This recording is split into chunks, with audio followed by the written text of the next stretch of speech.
Assalamualaikum warahmatullahi wabarakatuh. Innal hamdalillah nahmaduhu wa nasta'inuhu wa nastaghfiruh wa na'udzu billahi min syururi anfusina wa min sayyiati a'malina. May yahdihillahu fala mudhillalah wa may yudlil fala hadiyalah. Asyhadu an la ilaha illallah wa asyhadu anna Muhammadan abduhu wa rasuluh la nabiyya ba'dah. Allahumma salli wa sallim ala nabiyyina Muhammad sallallahu alaihi wasallam wa ala alihi wa sahbihi wa man sara ala nahjihi ila yaumiddin, amma ba'd. Ayo ikhwah, kajian akhlak pagi ini adalah tentang al-satru,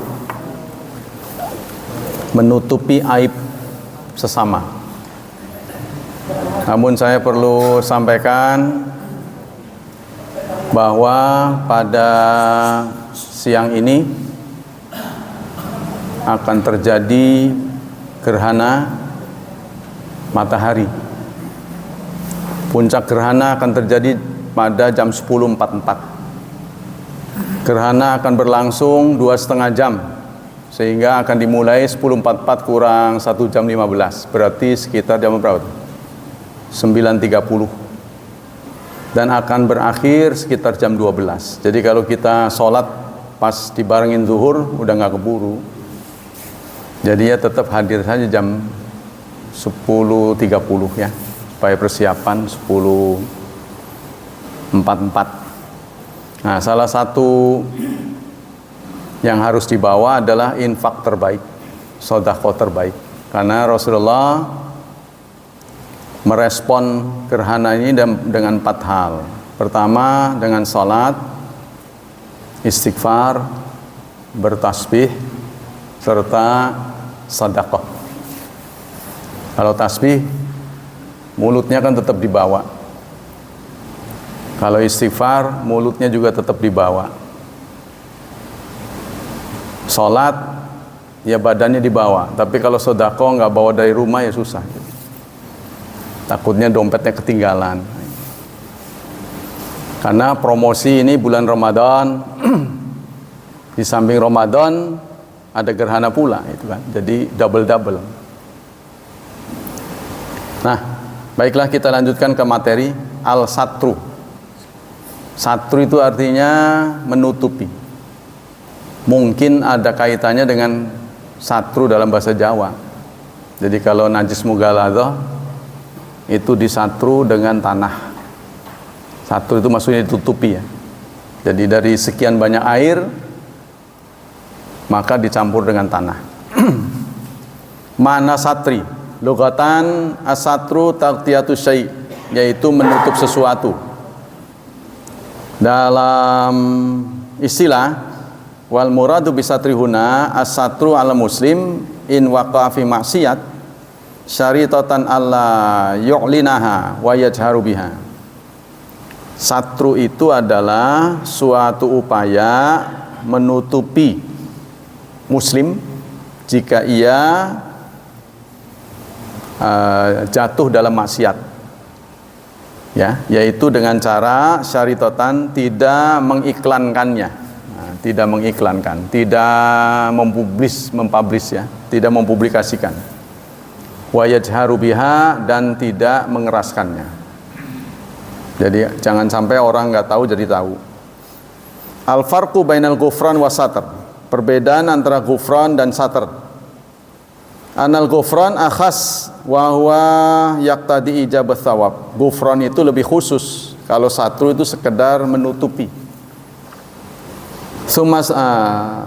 Kemudian qala Abu Bakar al-Kafawi, al-ghufran yaqtadi isqatal iqab.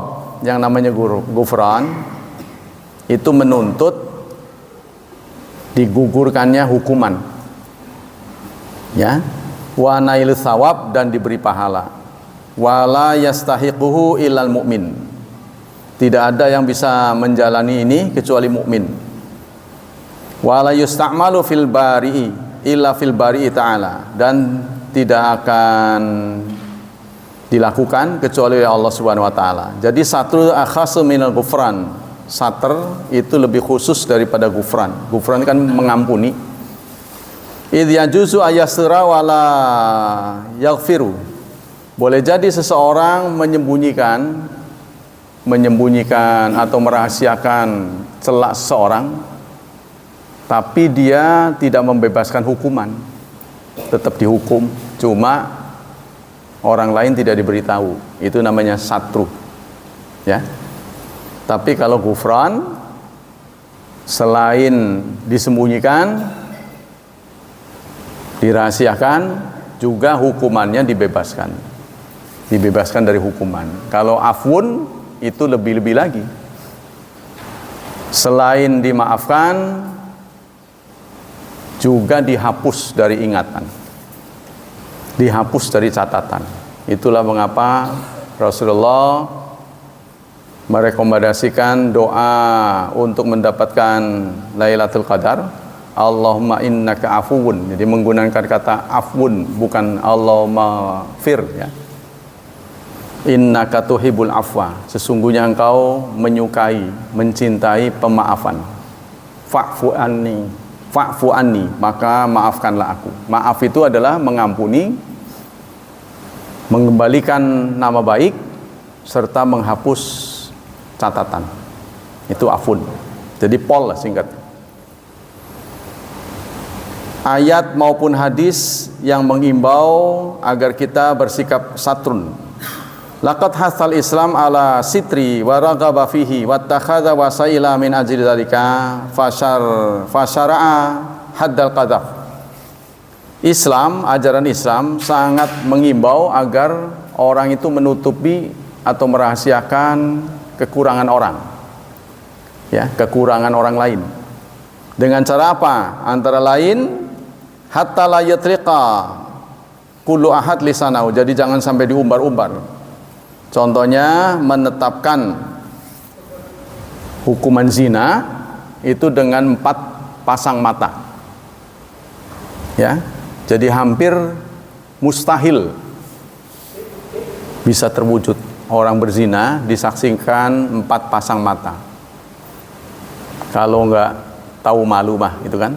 Kalau orangnya masih tahu malu, pasti tidak akan terwujud saksinya 4 pasang mata. 4 pasang mata itu bukan sekedar menyaksikan seorang laki-laki dan perempuan masuk ke dalam satu ruangan, tapi dia melihat adegannya. Kalau kurang 1, maka pelapornya itulah yang dihukum 80% dari pelakunya. Kalau pelakunya kan 100 dera, ya. Pelapornya kalau tidak bisa dibuktikan dengan keterangan atau saksi, maka dihukum 80 kali. 80 kali dera.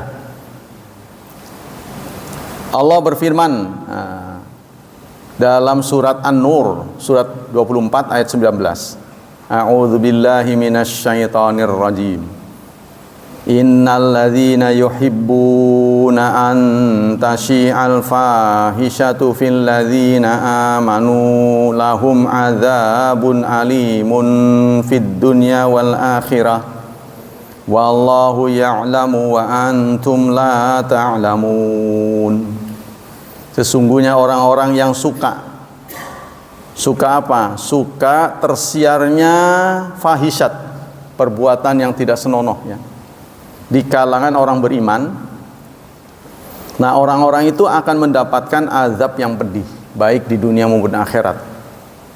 Allah Maha mengetahui dan kamu tidak mengetahui. Ibnu Katsir mengatakan tafsir dari ayat ini adalah yakhtaruna zuhural kalam anhum al-bilqabi.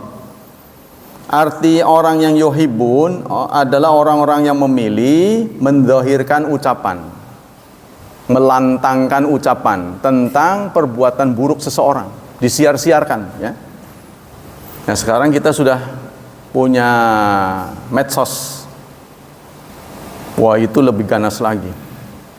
Kalau kita lewat lisan terbatas, saudara aja kumpulin nggak sampai 500.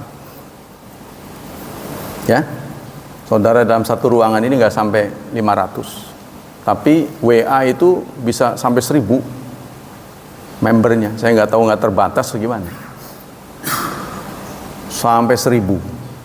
Jadi sekali tekan, kalau Anda memposting berita-berita yang tidak valid, validitasnya meragukan, dan ketika dibaca, pembacanya langsung mengambil tindakan contohnya, ya, maka kita terjerumus ke dalam dosa. Maka itu hati-hati dalam memposting. Kalau nerima sih kita nggak bisa menduga ya, namanya orang iri. Tapi untuk posting Anda harus berpikir atau menguploadnya. Kemudian Allah dalam surat 49 Al-Hujurat ayat 12 menyatakan, Ya ayyuhalladzina amanu ijtanibu katsiran minadh-dhann. Wahai orang-orang beriman, jauhilah kebanyakan dari prasangka. Inna ba'dadh-dhanni itsmu wa la tajassasu. Sesungguhnya sebagian dari prasangka adalah dosa. Dan janganlah tajasus. Tajasus itu memata-matai, mencari-cari kesalahan, ya, mendramatisir,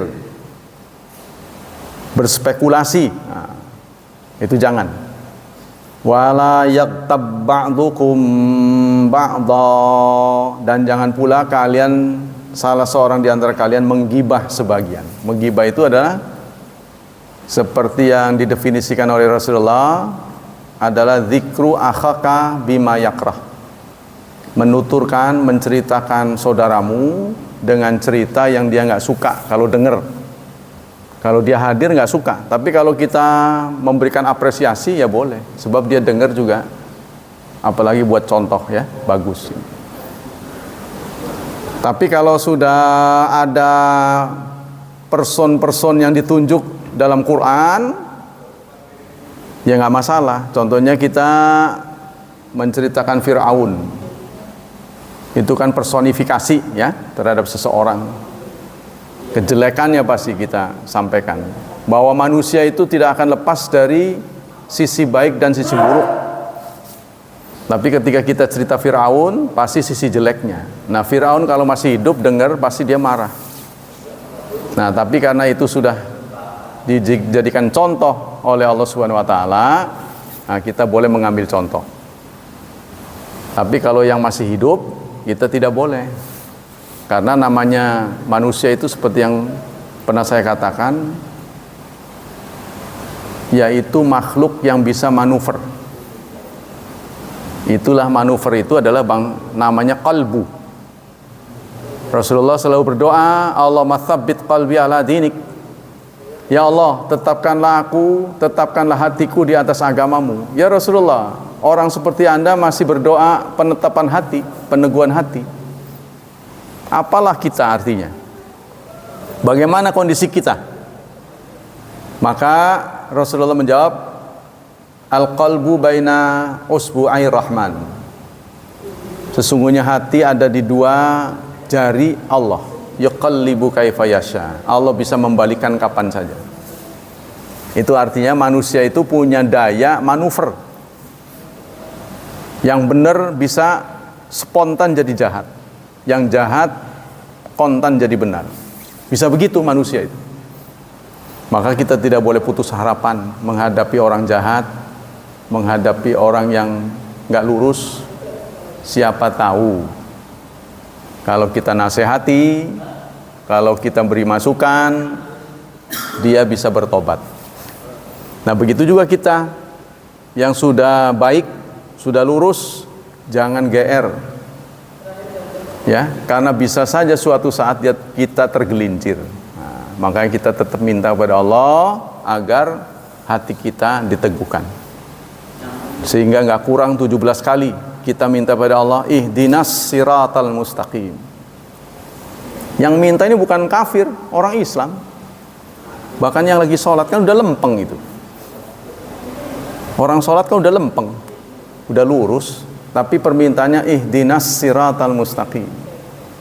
tolong tunjukkan jalan yang lurus. Karena apa? Untuk istiqomah itu membutuhkan perjuangan. Ya, kita juga lihatlah yang dulunya menggebu-gebu, tambah umur malah lemes.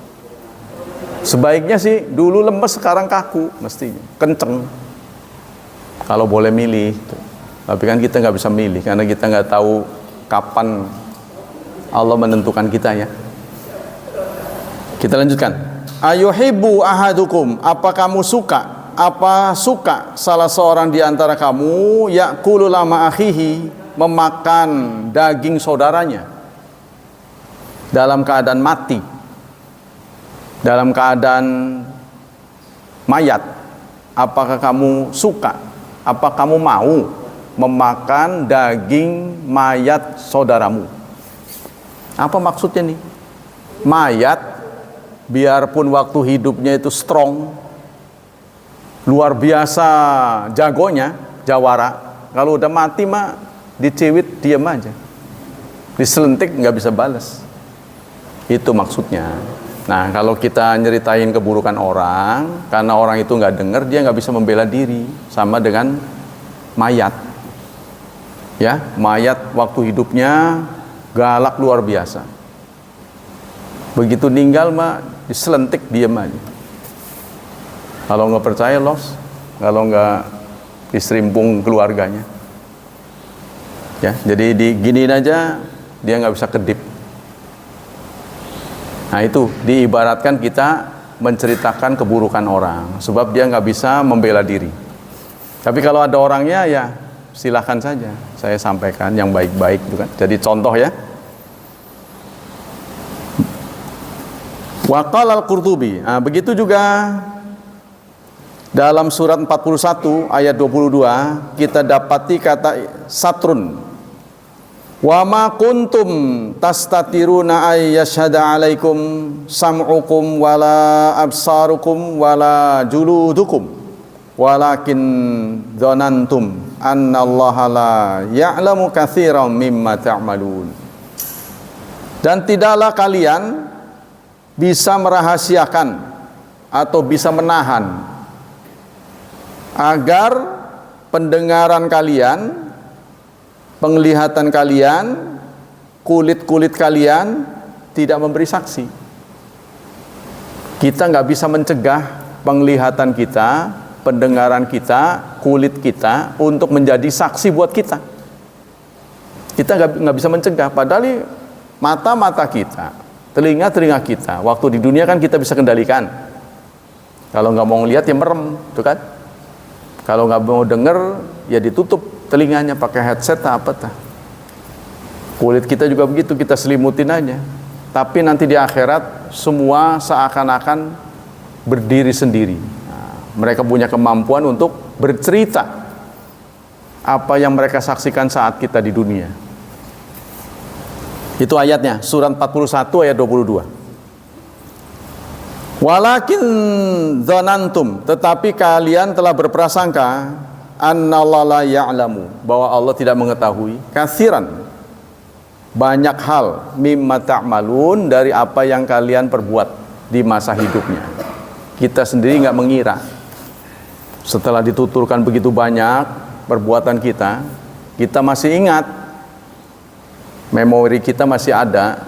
Rasanya dulu saya pernah berbuat begini, pernah berbuat begitu, yang menurut syariat nggak boleh. Kok nggak diceritain? Wah, mana ini kemahatauan Allah, gitu kan? Nanti di akhirat, nggak taunya nggak lama Allah tarik ke sebuah ruangan. Bener, kamu dulu berbuat begini dan begitu, yang orang lain nggak tahu, bahkan malaikat pun tidak mencatatnya, tidak ada catatannya. Waduh, iya. Kalau dari sisi kebaikan, yang tidak dicatat malaikat itu adalah keikhlasan. Keikhlasan itu saking beningnya hati sampai nggak tercatat, saking beningnya, gitu, nggak bisa terdeteksi. Nah, itulah yang akan mendapat nilai mahal di sisi Allah. Tapi di sisi lain ada perbuatan-perbuatan yang juga ya tidak baik, tapi tidak ada dalam catatan. Lalu Allah menyatakan, ini semua karena kamu dahulu waktu di dunia gemar, pandai merahasiakan perbuatan buruk orang lain. Kamu melakukan satrun istilahnya, suka menyembunyikan perbuatan buruk orang lain, nggak dicerita-ceritain. Maka hari ini perbuatan burukmu aku tutupi. Setuju? Oh, ya pastilah disambut. Wah, setuju banget ini. Bahkan sampai nanti kamu keluar dari ruangan ini, jangan ceritakan pada siapapun. Biarlah ini menjadi pengetahuan antara aku dan kau. Nah, kurang lebih begitu, nanti ada hadisnya. Sekarang hadis-hadis tentang satrun. Kanan Nabi sallallahu alaihi wasallam idza balaghahu anir rajul syai' lam yaqul ma balu fulan yaqul walakin yaqulu ma balu aqwam. Rasulullah kalau disampaikan berita buruk tentang seseorang melakukan aib, beliau sering bertanyanya itu, bagaimana perbuatan kaum? Ada kaum akwam menggunakannya, bukan fulan, jadi dia tidak menyebut nama. Ada orang yang berbuat begini, bagaimana menurut kalian? Tidak disebut namanya. Sering dalam hadis-hadis begitu, ya. Rasulullah menggunakan kata akwam, tidak fulan. Fulan kan menunjuk nama. Nah, itulah contoh dari Rasulullah. Diriwayatkan oleh Abu Hurairah, sami'tu Rasulullah yaqul, kullu ummati mu'afan. Setiap umatku berpotensi kesalahannya untuk dimaafkan, illal mujahirin, kecuali mujahirin. Mujahirin itu ada yang ahli publikasi, yang mempublish. Wa inna minal muhajara, apa tafsiran dari muhajirin? Mujahirin ya, bukan muhajirin, bukan. Mujahirin, jim dulu baru ha. Kalau muhajirin kan ha dulu. Illal mujahirin, kecuali mujahirin. Sami itu Rasul wa inna minal muhajara, salah satu bentuk muhajara adalah ayya'mala rajul, seseorang melakukan perbuatan buruk bil laili, di waktu malam. Summa yusbih waqad satarallahu alaihi, kemudian saat pagi Allah tutupi perbuatannya, Allah rahasiakan. Ya fulan, fayaqul, lalu dia berkata, ya fulan, amil tal bariha kada wa kada, kamu sudah berbuat waktu kemarin sore kada wa kada, begini dan begitu. Waqad bata yastur rabbuhu, padahal sudah disembunyikan oleh Allah Tuhannya. Wa yusbih yakshifu sitrallah, tapi pagi harinya dia bercerita. Jadi dia sendiri yang berbuat jahat, dia yang berbuat tercela, gak ada yang tahu, malah diceritain ke orang lain. Jadi orang ini mujaharoh, mujahirin adalah orang yang menceritakan keburukan diri sendiri. Tuh. Menceritakan keburukan diri sendiri saja tidak boleh, apalagi menceritakan keburukan orang. Ya, ini ujian buat kita ya. Karena kita nggak nyaman kalau nggak ngobrol ceritain orang lain, rasanya nggak pol gitu, rasanya nggak mantep kalau cerita anu aja sendiri ya. Qalab Ibnu Jauzi wal al mujahirun alladzina yujahiruna bil fawahish, yaitu orang yang memamer-mamerkan, menjaharkan perbuatan tidak baik. Wa yatahaddatsu bima qad fa'alu, dan dia menceritakan pada orang lain, min hasiran, yang rahasia, yang sudah ditutupi Allah diceritain. Ya. Qala aini, hadis yang lainnya dari Abu Hurairah radhiyallahu anhu, qala Rasulullah sallallahu alaihi wasallam, Rasulullah menyatakan, man naffasa an mu'minin, man naffasa, nafasa itu bernafas. Nafas dibuat longgar, jadi lega, melapangkan artinya. Barang siapa yang memberi keluasan nafas, jadi lega dia ya. an mukminin, dari seorang mukmin, kurbatan, suatu kesulitan. Barang siapa yang melapangkan kesulitan sesamanya, min kurabid dunia, dari kesulitan-kesulitan dunia, naffasallahu anhu kurbatan min kurabil akhirah, maka Allah akan melegakan dia satu kesulitan dari kesulitan akhirat. Ya, kita bertanya pada diri kita, berapa kesulitan yang ingin Allah lapangkan nanti di akhirat? Berapa? Saudara akan menjawab semuanya. Nah, kalau semuanya ya harus berlomba-lomba, ya, memberikan kelapangan pada sesama manusia waktu di dunia. Satu kesulitan yang Anda lapangkan dari orang lain, maka itu berarti satu kesulitan Anda yang akan dilapangkan oleh Allah di hari akhirat. Wallahu fi aunil abdi, Allah senantiasa membantu atau menolong hambanya. Maka nal abdu fi auni akhihi, sepanjang seseorang menolong saudaranya. Jadi tolonglah orang lain supaya Anda ditolong. Kalau kita mau ditolong, tolong orang lain. Sebab menolong Allah kan nggak bisa. Allah nggak perlu butuh pertolongan, ya. Jadi hambanya itu. Kalau Anda mau diberi makanan, dikenyangin oleh Allah, kenyangkanlah orang lain. Gitu, ya. Jadi kalau kita ingin ditolong, tolonglah. Man satara musliman, kata Mubarakfuri, barang siapa yang menutupi aib seorang muslim, aib badanahu, baik badannya bentek, contohnya, wah orangnya diceritain fisiknya, semua orang kan pengen terlahir ganteng, flat, idealis, tapi lahirnya ya nggak bisa milih, itu kan, ada aja yang kurang tuh. Kalau mau lengkap mah Rasulullah, badannya serasi, gitu kan, tingginya serasi, cakepnya serasi, lengkap Rasulullah. Maka kalau kita baca biografi Rasulullah nggak ada yang kurang,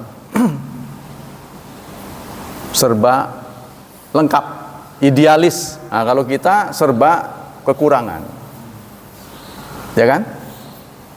Dari mulai rambut ke ujung kaki banyak kekurangannya. Kalau Rasulullah lengkap, gitu, sejarahnya itu, biografinya, tetek orangnya, jalannya, apanya, bau badannya wangi, wah kita badek. Semua cairan yang mengalir dari tubuh kita yang menjadi limbah, bau, nggak ada orang yang mau. Kalau Rasulullah mah keringatnya sampai diperes, dimasukkan ke cupuk, wangi Rasulullah. Ya sebenarnya ukuran wangi enggak sih, bisa terjadi. Wong ada binatang itu yang wangi itu, binatang kencingnya aja pandan, bau pandan. Kalau kita kan wangur, apalagi habis makan yang enggak ya, waduh beneran. Ada binatang yang wangi, ya apalagi orang ya. Kalau Allah memberi takdir bisa saja. Nah itulah Rasulullah. Sampai suatu saat Rasulullah berkeringat, lalu keringatnya itu dihapus oleh istrinya Ummu Salamah, dihapus. Lalu diperes, masukin ke cupuk. Gara-gara begitu Rasulullah terbangun. Apa ini? Enggak, Anda keringetan tak peres ini masuk ke sini. Lalu Rasulullah sadaqti. Boleh. Jadi bagian tubuh Rasulullah jadi rebutan. Bagian tubuh. Jadi sampai ludahnya sekalipun jadi rebutan. Jadi pada nadain begitu. Nadain. Kalau kita boro-boro, waduh geli amat orang itu.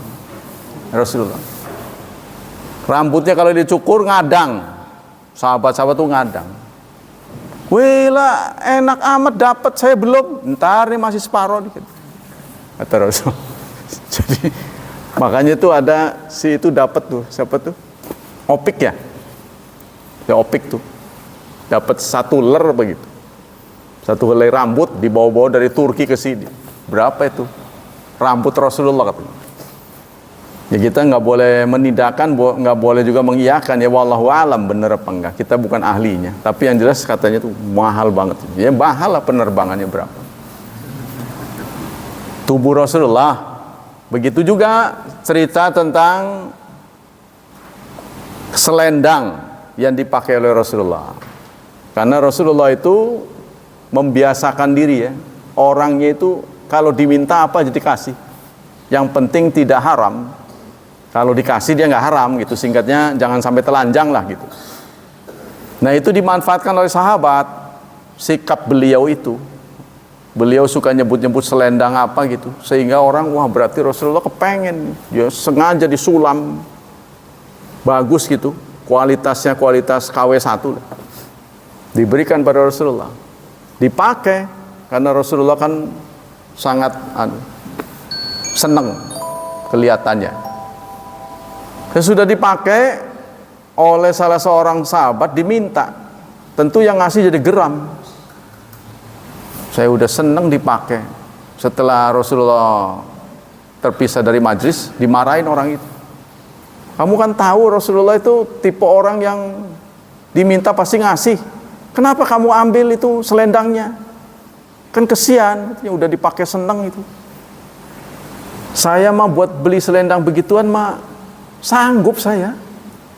Bukan saya nggak bisa beli, tapi saya kepengen selendang yang udah dipakai Rasul, yang udah kena keringetnya. Kalau kita kena keringet malah tak cuci gitu kan, boro-boro habis keringet orang dipakai kan gitu kan. Kita mah Rasulullah begitu, jadi seluruh yang nempel di tubuhnya itu jadi rebutan. Makanya itu istilahnya kalau bahasa orang lain ngegilakaken, kata orang-orang sini. Wah, nggak bisa kepikiran ada tokoh yang diperlakukan seperti itu. Yo sekarang tunjuk pemimpin mana yang diperlakukan begitu. Pas pampres mau begitu, diludahin nggak bakal mau. Rambutnya ditadahin nggak bakal mau. Tukang cukurnya pasti rambutnya mah dibuang. Rasulullah jadi rebutan. Ya, begitulah tokoh sebagai Rasulullah. Nah, kita kembali ke sini. Barang siapa yang merahasiakan keburukan seorang muslim, artinya badannya,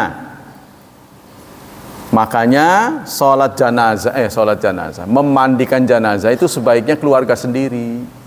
Bagusnya yang terikat darah dengan yang meninggal ini. Karena apa? Khawatir ada bagian tubuh yang tidak bagus terlihat. Ya, nanti dicerita-ceritain ke orang. Kalau saudara sendiri kan nggak mungkin, itu tujuannya. Kalau bisa mah, ya diceritain, cendek contohnya gitu. Ada aja gitu. Contohnya ada, wake panon galem, contohnya gitu. Diceritain ke orang lain. Jadi bagusnya keluarga sendiri yang ada hubungan darah. Tapi keluarga sendiri yaitu kalau masih hidup duitnya banyak mah ya mendekat, warisannya mau, tapi gilir badannya nggak mau. Ya, kita begitu diperlakukan oleh keluarga kita.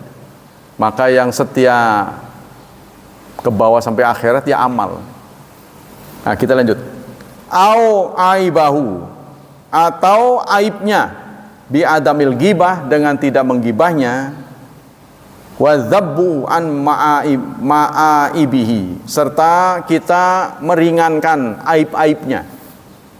Jadi kalau ada orang menyebut aib dia, kita bela ya. Wa hadza bin nisbati man laisa ma'rufan bil fasad. Ini dinisbatkan kepada orang yang tidak dikenal berbuat kerusakan, orang baik-baik. Tubuhnya kok beda, nggak taunya, gitu kan?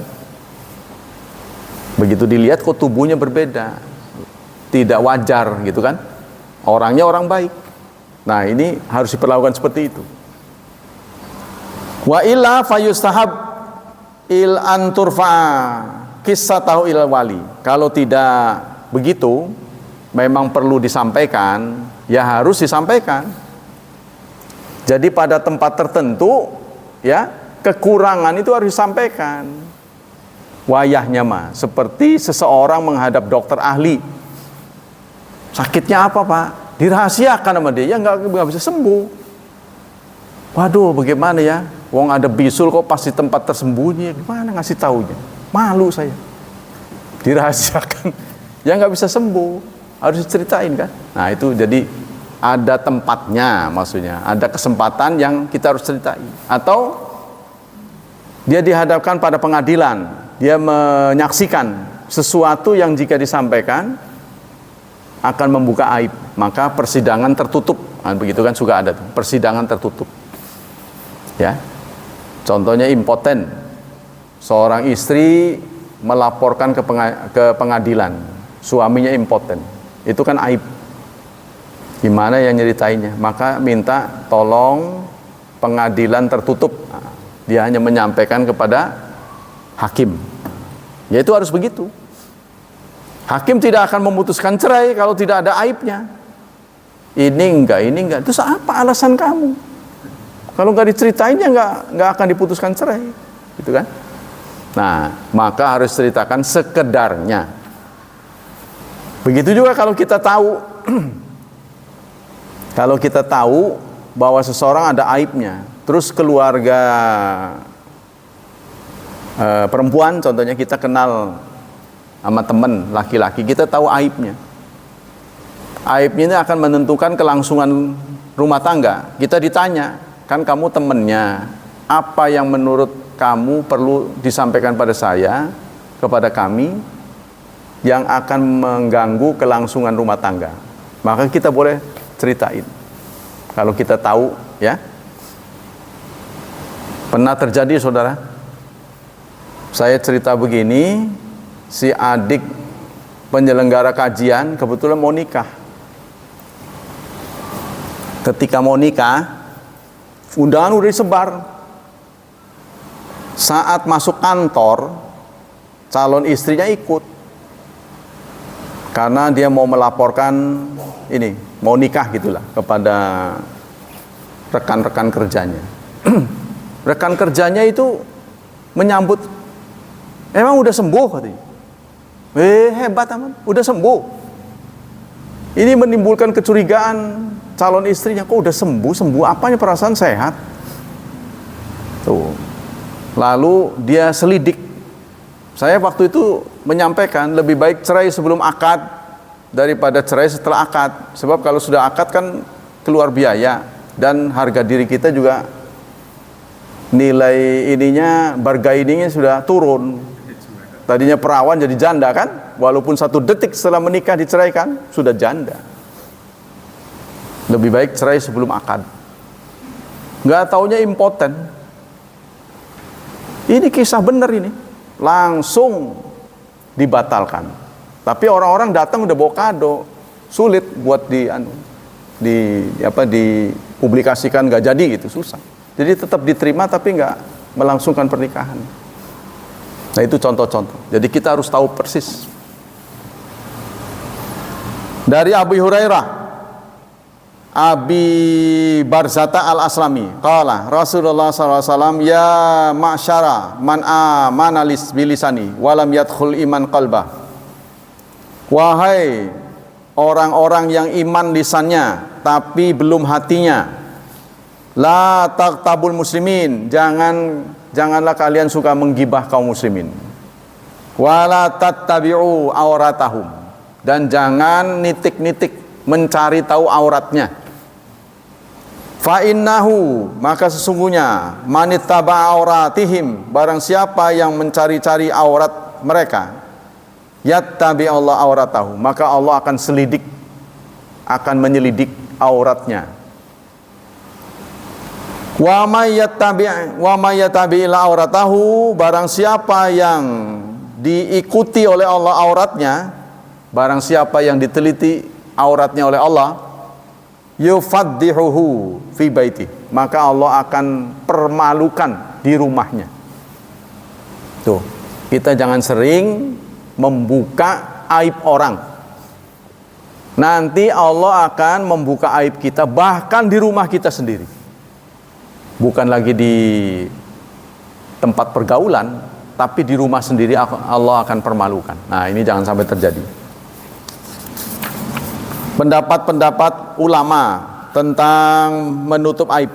Qala Abu Bakar Siddiq radhiyallahu anhu, "Lau akhadtu sariqan," kalau aku berhasil menangkap maling, ada maling nih ceritanya, ya, ditangkap, la ahbabtu ayyastarahallah azza wajal, maka aku suka menutupinya.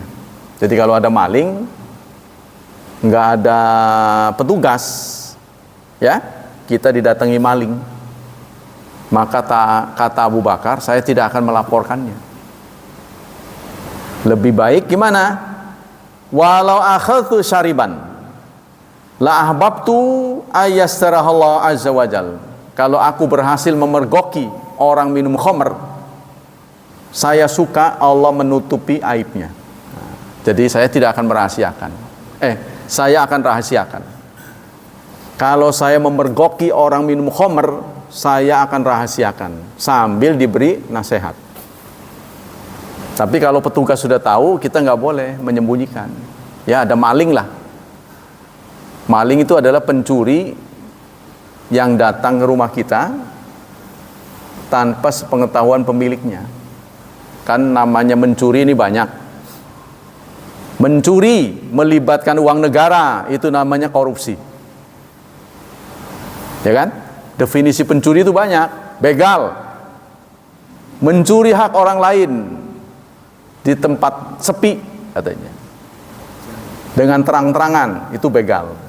Perampok, mencuri harta orang, datang ke rumah, dia datang ke rumah terang-terangan, itu namanya rampok. Ada lagi copet. Copet adalah mengambil hak orang lain dengan sembunyi-sembunyi, pemiliknya nggak tahu, di tempat keramaian. Jadi definisinya mencuri juga, tapi model-modelnya beda. Ada ngutil. Nah, ya, jadi mencuri itu banyak. Semuanya mencuri sebenarnya, mengambil hak orang lain. Ada lagi luqatah. Luqatah itu nemu, mengambil hak orang lain yang lalai gitu, yang ditaruh bukan di tempatnya. Contohnya nemu emas di tong sampah, itu bukan mencuri, itu nemu. Nah, nemu juga ada hukumnya. Mencuri ada hukumnya, nemu ada hukumnya, merampok ada hukumnya, beda-beda. Ya, jadi kualitasnya semakin baik yang mana, hukumannya semakin berat. Kalau merampok, di samping dihukum dieksekusi dengan dipotong tangan kanan dan kaki kiri, bersilang. Tangan kanan dan kaki kiri. Nah, kalau itu dengan pemberatan membunuh, maka dibunuh pula. Jadi semakin berat hukumannya. Dari Abi Sya'tha, itu kata Abu Bakar Siddiq, ya, kalau saya memergoki pencuri, saya lebih suka tidak melaporkannya, tapi memberi nasihat supaya taubat. Tapi kalau pencuri itu sudah diketahui petugas, kita tidak bisa menyembunyikan. Ini kalau nggak tahu, ya. Dari Abi Sya'tha, kana Syurahbil bin Ibni Simti ala Jaishin. Suatu saat Syurahbil bin Simti ada di pasukan. Faqala li Jaishi, dia menjadi komandan, ya. Jadi Syurahbil ini menjadi komandan pasukan. Dia berkata kepada anggotanya, "Innakum nazaltum ardan kasratan nisa wasyarab." Sesungguhnya kalian akan datang ke satu kaum yang banyak ceweknya dan mereka peminum. Nah, ini kan Islam ini kan melakukan ekspansi, ya, ekspansi. Nah, tiba giliran mereka datang ke satu tempat yang banyak hiburannya dengan perempuan, banyak minumnya. Nah, ini nasihat dari Syurahbil kepada anggotanya. Faman asaba minkum haddan falyatina fanutahhirahu. Barang siapa di antara kalian yang kena musibah, barang siapa di antara kalian kena musibah, maksudnya terpengaruh oleh mereka, jadi masuk ke sarang wadon, ngewadon gitu, ya. masuk ke sarang minum, ikut minum. Nah, maka datanglah kepada kami, kata komandannya, maka kami akan bersihkan. Maksudnya diberikan hukuman, tapi hukuman yang dirahasiakan. Ya, jadi ada apa istilahnya? Hukuman militer.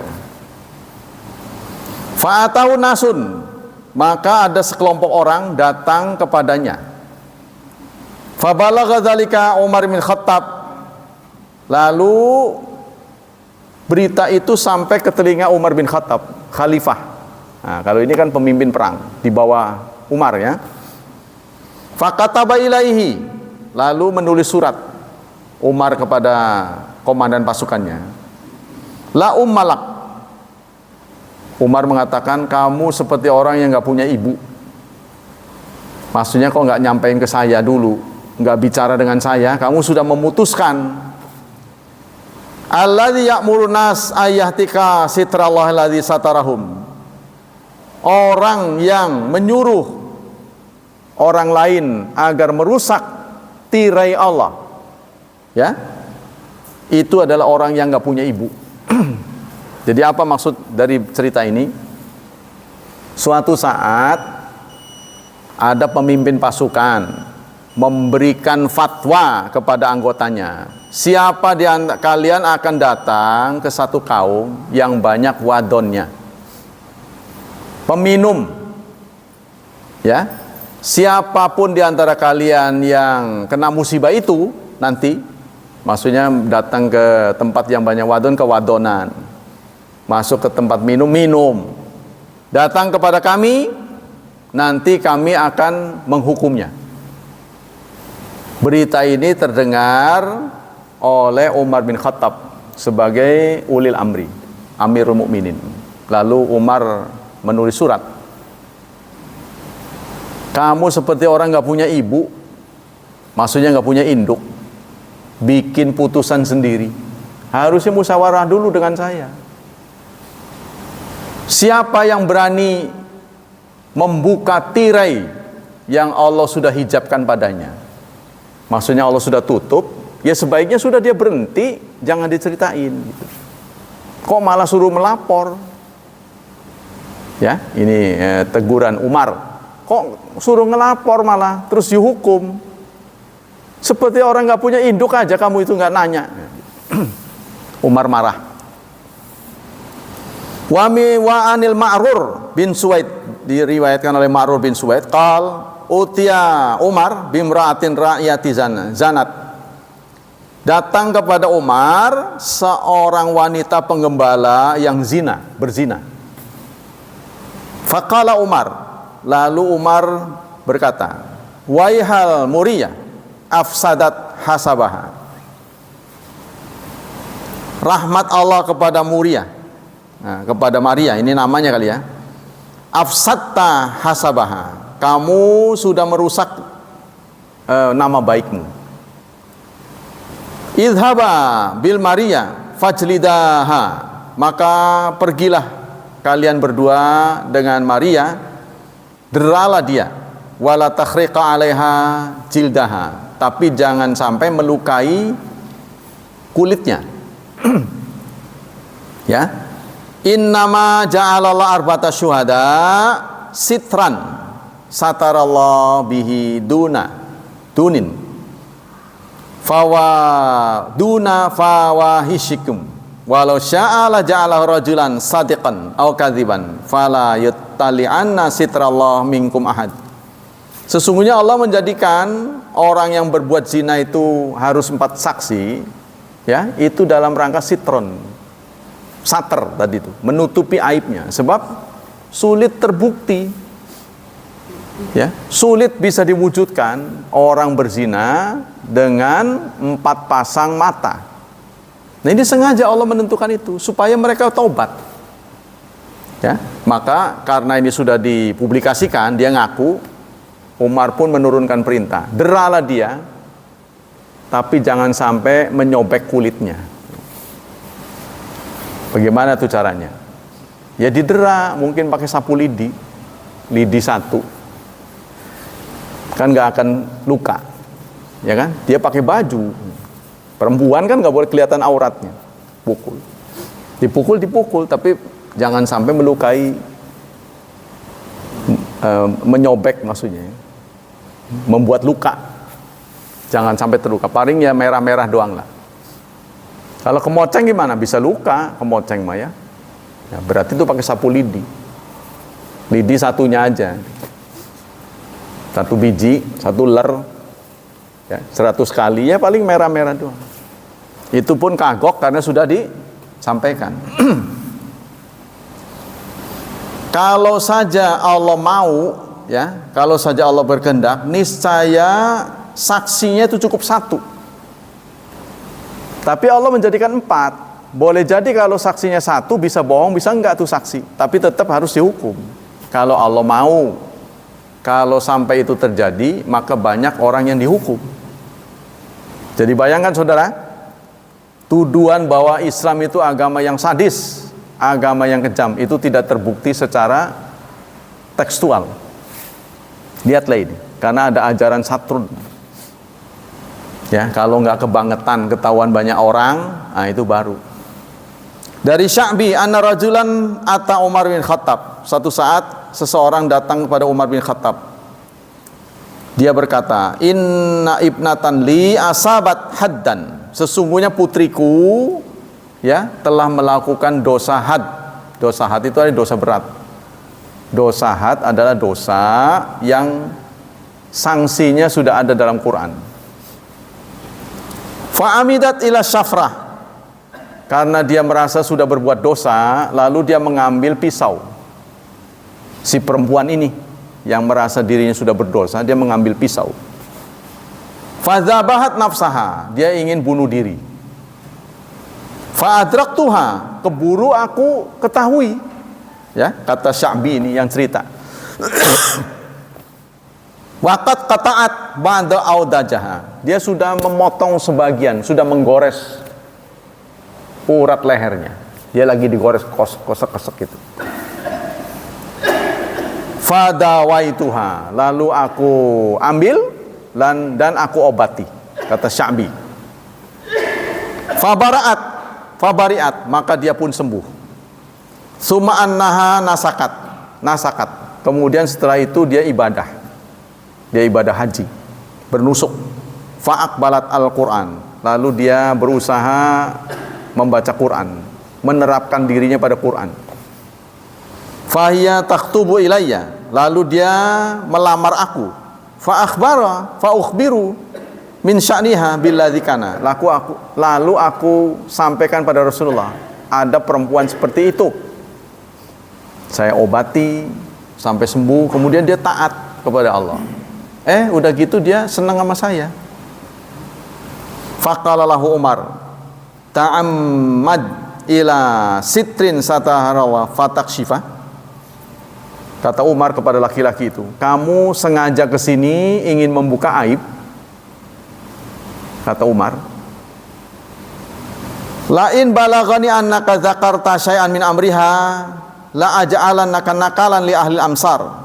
Kalau aku dengar kamu cerita lagi, maka aku akan hukum kamu. Tuh. Bal inkiha nikahal afifah al muslimah. Tetapi yang kamu lakukan adalah sebaik kamu nikahi saja sudah. Nikahilah dia sebagaimana seorang muslimah yang terhormat, yang terjaga kehormatan. Bagaimana maksud cerita ini? Ada berita ya dari seorang Sya'bi namanya. Datang kepada Umar menceritakan ada seorang wanita berzina. Karena dia merasa diri bersalah, berdosa besar, lalu dia melakukan percobaan bunuh diri. Saya pergoki, dia sudah melukai lehernya. Berusaha melukai memotong lehernya sendiri. Lalu aku ambil dia, aku obati. Selanjutnya dia jadi orang yang taat, perempuan ini. Setelah taat, dia ingin saya jadi suaminya. Bagaimana, wahai Amirul Mukminin? Itu dilaporkan pada Umar. Lalu Umar menjawab, kamu sengaja mau nyeritain keburukannya kepadaku, malah dimarahin pisan. Kalau saya dengar kamu cerita begini lagi, saya hukum kamu. Udah nikahin aja, jangan cerita-cerita gitu. Gitu kata Umar. Ya, ini sudah jelas-jelasan, padahal Umar adalah seorang tokoh yang begitu tegas menegakkan keadilan, tapi karena melanggar syariat beliau nggak mau. Nah, begitulah ajaran Islam, ya. Orang yang kereng, kasar seperti Umar, setelah masuk Islam dia betul-betul taat sesuai dengan perintah Allah. Dari Abdullah bin Mas'ud radhiyallahu an, salasun ahlifu alaihinna warabi'ah law halaftu la barartu. Yang keempat adalah kalau aku bersumpah niscaya aku akan berbuat baik, ya. La yaj'alallahu sahmun minal Islam kaman la sahmalahu. Allah tidak menjadikan orang yang punya saham dalam Islam seperti orang yang tidak punya saham. Orang yang sudah menjalani Islam itu beda perlakuannya. Wala yatawallallahu abdun fid dunya fawallahu ghairahu yaumil qiyamah. Dan tidak ada seseorang yang berpaling dari Allah di dunia, ya, lalu Allah akan palingkan. Nah, jadi barang siapa yang berpaling, fawala ghairahu yaumil qiyamah, di hari kiamat. Wala yuhibbu rajulun qauman, tidaklah ada seorang yang cinta kepada satu kaum illa jaa ma'ahum yaumil qiyamah, melainkan dia akan datang bersama kaumnya itu. Contohnya Anda member dari ngegoes, nanti di hari kiamat ngegoes semua datang pada Rasulullah, pada Allah Subhanahu Wa Taala. Jadi kelompoknya, ya, kita itu joinnya ke siapa? Nah, nanti di sana datang bersama grupnya itu, ya, kelompoknya. Warabayatu allati halafat alaiha labaratu la yasrallah. Yang keempat, aku bersumpah la yasrallah ala abdin fid dunya ila satara alai fil akhirah. Tidaklah Allah menutup aib seorang hamba di dunia, melainkan Allah akan menutupnya di akhirat. Jadi maksudnya, kalau di dunia kita sering menutup aib orang, nanti aib kita akan ditutup Allah di akhirat.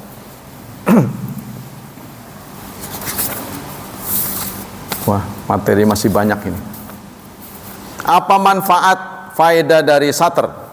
Pertama, nasrul hub wal ulfah bainal mu'minin.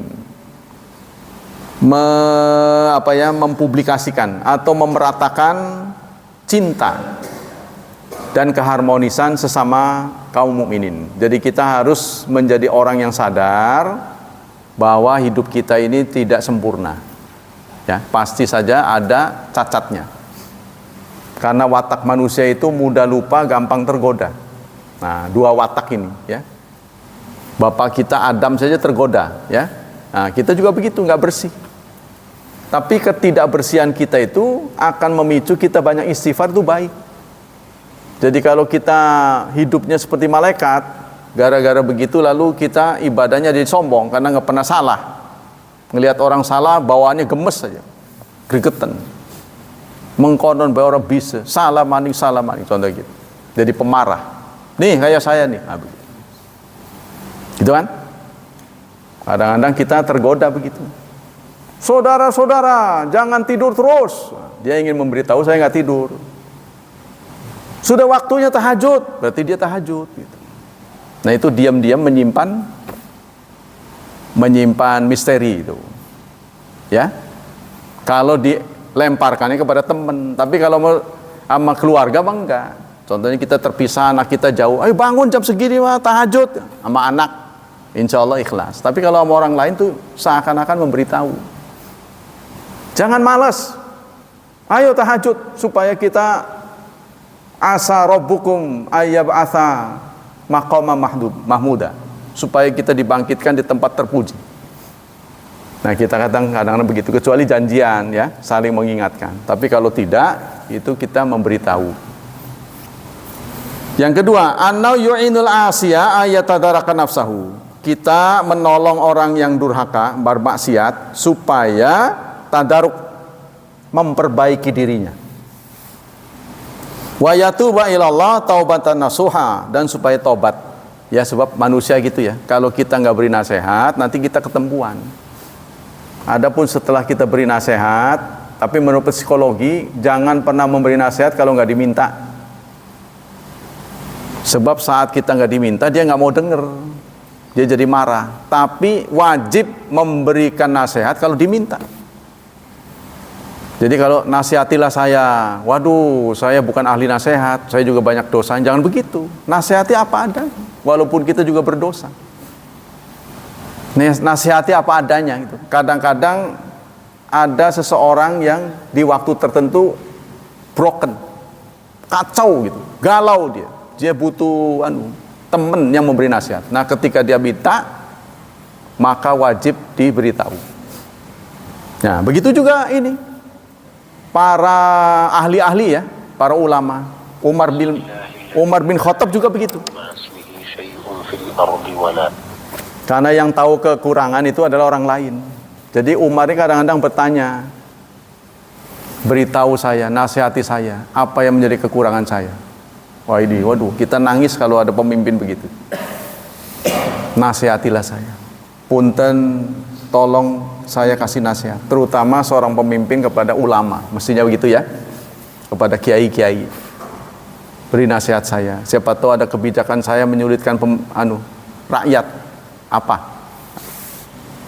Dia beri nasihat. Itu sangat baik sekali yang begitu. Dan ini banyak diteladankan oleh pemimpin-pemimpin Islam. Demikian, habis waktu kita. Singkatnya, kajian pada pagi ini mengajak saudara, saya dan Anda untuk sering-sering merahasiakan perbuatan tidak baik pada orang lain. Ya, menutup aib orang lain. Supaya kepentingan buat kita, bukan buat orang lain.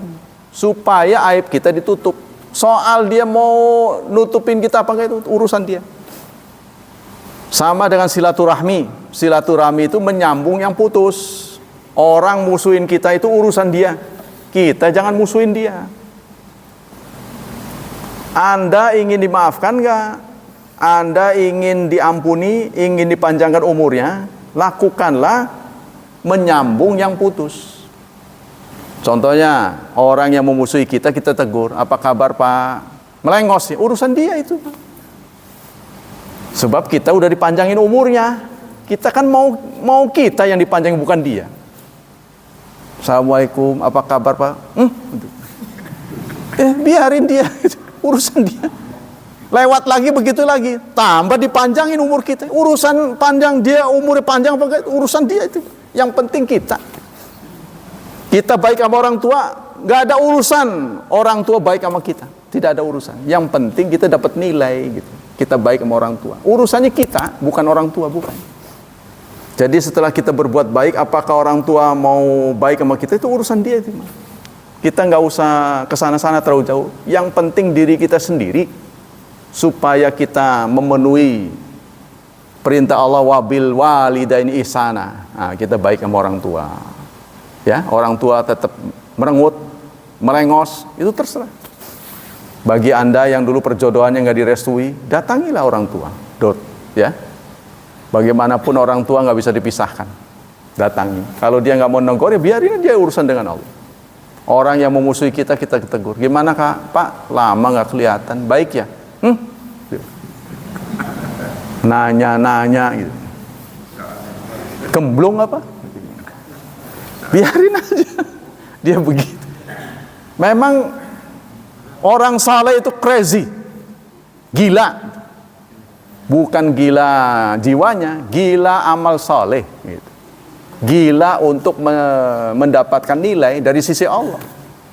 Makanya orang nggak habis pikir pada orang Islam ini. Disakiti dia nggak mau balas. Itu aneh gitu. Tuba lil ghuraba, kata Rasulullah. Aneh sekali orang yang gharib, orang yang langka. Makanya harus dilindungi orang yang langka tuh. Ini termasuk langka.